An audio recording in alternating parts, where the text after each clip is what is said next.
World war 1లో British సైనికులు అర్థం చేసుకుని తమ తలపై కాకుండా నకిలీ తలపై గోళీ తగల్చేవారు. జర్మనీ వైపు చాలా అడ్వాన్స్డ్ స్నైపర్లు ఉండేవి. వీరు చాలా దూరం నుంచి దాగి స్కోప్ ద్వారా నేరుగా తలపై గోళీ కొడతారు.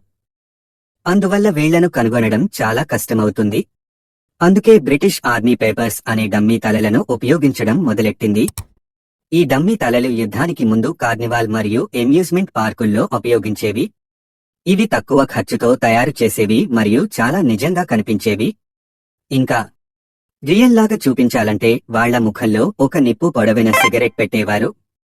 ఈ డమ్మీ హిట్స్ ని ఒక స్టిక్ సహాయంతో కవర్ మీద పెట్టి చూపించేవారు. స్నైపర్ నిజమైన సైనికుడేనని అనుకుని షూట్ చేస్తుండేవాడు. ఆ తర్వాత బ్రిటిష్ పాలన సమయంలో ఆ రంధ్రంలో స్టిక్ పెట్టి ట్రిగోనోమెట్రిక్ గణన చేసుకుని స్నైపర్ స్థానం గురించి అంచనా వేసేవారు. చివరికి ఆ స్థలంపై హెవీ బాంబింగ్ చేసి స్నైపర్ను నాశనం చేసేవారు.